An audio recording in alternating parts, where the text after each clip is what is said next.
The US Federal Reserve's chair warns of a weaker jobs market. The RBA Board leaves its options open. Australian consumer confidence drops to a 12-month low. And New Zealand's housing market goes sideways.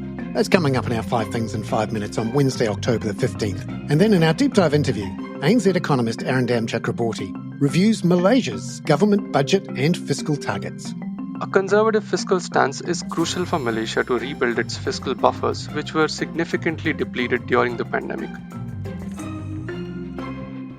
But first, in 5 and 5 with ANZ, US Federal Reserve Chair Jerome Powell has just finished delivering a speech warning of a worsening jobs market and indicating the Fed may end its balance sheet runoff in coming months. The slightly dovish remarks backed expectations for further rate cuts this year and came as traders are trying to see how the Fed is viewing the economy through the US government shutdown, which has delayed data releases. Here's ANZ's Head of FX Research, Marja Bin-Zaman. If we look at Fed speak more recently, majority or most of them have either been very cautious or tilting towards erring on the side of more hawkish rather than dovish. Obviously, Iran is an outlier there. So, we could see a little bit of a change there. They might be cautious or not. It all depends on how long the shutdown lasts. As of 4 a.m. Sydney Melbourne time, the S&P 500 was up 0.1% and the Nasdaq was down 0.3%. The 10-year US Treasury yield was down 2.5 basis points to 4.032% after those comments by Chair Powell. Gold rose 0.6% to $4,158 an ounce. West Texas oil futures were down 1.2% at $58.78 US a barrel. The US dollar index was down 0.2%. The Aussie dollar down 0.4% at 64.88 US cents, and the Kiwi was down 0.2% at 57.17 US cents. Number 2. In Australia yesterday, the main focus was the Reserve Bank of Australia's September board meeting minutes, when it left the cash rate unchanged. Here's ANZ Head of Australian Economics, Adam Boyton.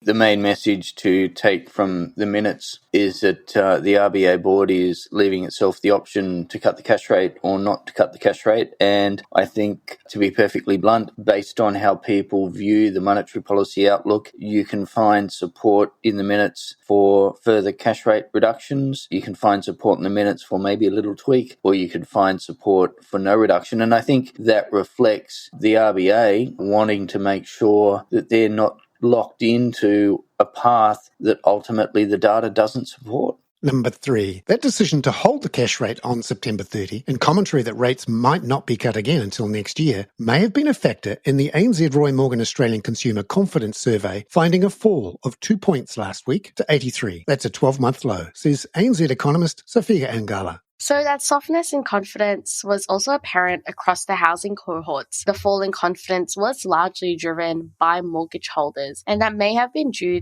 to the prospect of the possibility of an RBA cash rate hold in November. We do expect the RBA will keep the cash rate on hold at 3.6% in November, and we expect them to deliver the final 25 basis point rate cut to 3.35% in February of 2026.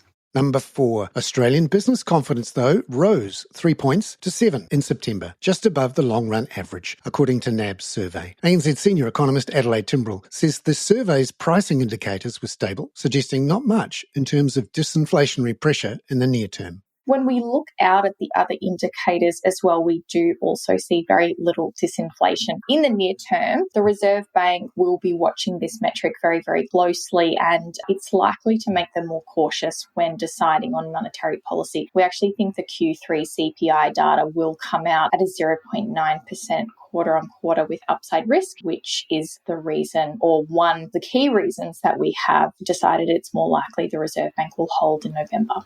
Number 5. In New Zealand, house prices went sideways in September, according to the Real Estate Institute's index. ANZ senior economist Matt Galt says prices are about where they were a year ago. Last month was revised up slightly from flat to plus 0.1% month on month, but not a big change. And sales volumes and days to sell were pretty similar to what we've seen over the last few months as well. So overall, the housing market's tracking mostly sideways, and the transmission of monetary policy to the housing market seems to only be gradually filtering its way through.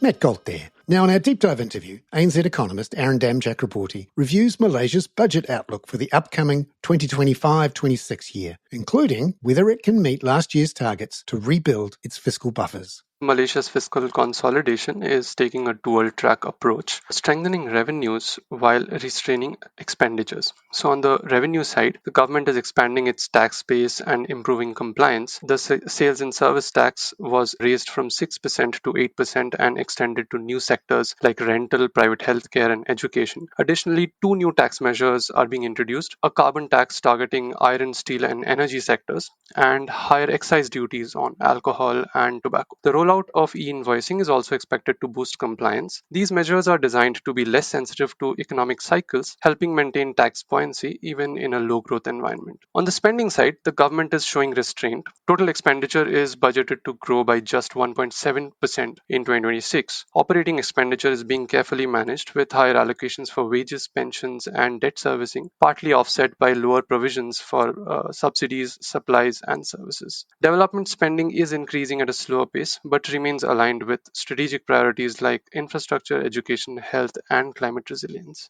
And why does Malaysia need to be conservative with its fiscal situation? A conservative fiscal stance is crucial for Malaysia to rebuild its fiscal buffers, which were significantly depleted during the pandemic. These buffers are essential for absorbing future shocks, whether from global economic volatility, commodity price swings, or domestic emergencies. One big reason for staying cautious is that revenue from oil and gas, especially from Petronas, has dropped sharply. In fact, petroleum-related income is expected to hit a record low of just 2% of GDP in 2026, primarily because oil prices are assumed to be lower than in previous years. This means Malaysia can't rely as much on oil money to fund its budget. At the same time, Malaysia's debt to GDP ratio is hovering just below the constitutionally mandated ceiling of 65%, and interest payments are rising. Without fiscal discipline, the country risks crowding out essential development spending and becoming more vulnerable to external shocks. A conservative approach helps ensure long-term sustainability and investor confidence. Could you give us some detail on, why 3/4 of its spending is non-discretionary? So there's not a lot of room there to tighten or control spending. Yeah, so about 75% of Malaysia's total revenues are absorbed by non-discretionary spending. That is, spending the government is obligated to make regardless of economic conditions. This includes wages and pensions for public sector employees, debt servicing, which has been rising due to high debt levels, and subsidies, particularly for fuel and essential goods, although these are being gradually rationalized. This high share of mandatory spending limits the government's flexibility to respond to unforeseen events or invest in new priorities, and it underscores the need for further consolidation to create more fiscal space. So just to give people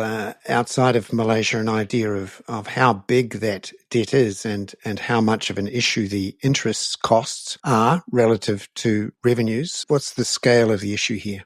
Right, so Malaysia's public debt is just under the legal ceiling of 65% of GDP, which is high by regional standards. What's more concerning is the cost of servicing that debt. Interest payments now account for 17% of government revenue, up sharply over the past decade. With nominal GDP growth expected to be just 2.1% in 2026, there is limited scope to reduce that debt ratio. Even if the government runs a smaller deficit, the gap between growth and interest rates remains narrow, keeping debt dynamics tight. This makes careful budgeting not just wise but necessary. Arindam Chakraborty there. I'm Bernard Hickey. That was 5 and 5 with ANZ for Wednesday, October the 15th. Catch you tomorrow with China's latest consumer and producer price data. This podcast contains general information only, not investment advice. You should obtain advice for your personal circumstances before making any investment decisions. Please view the podcast disclaimer available via your media player or email.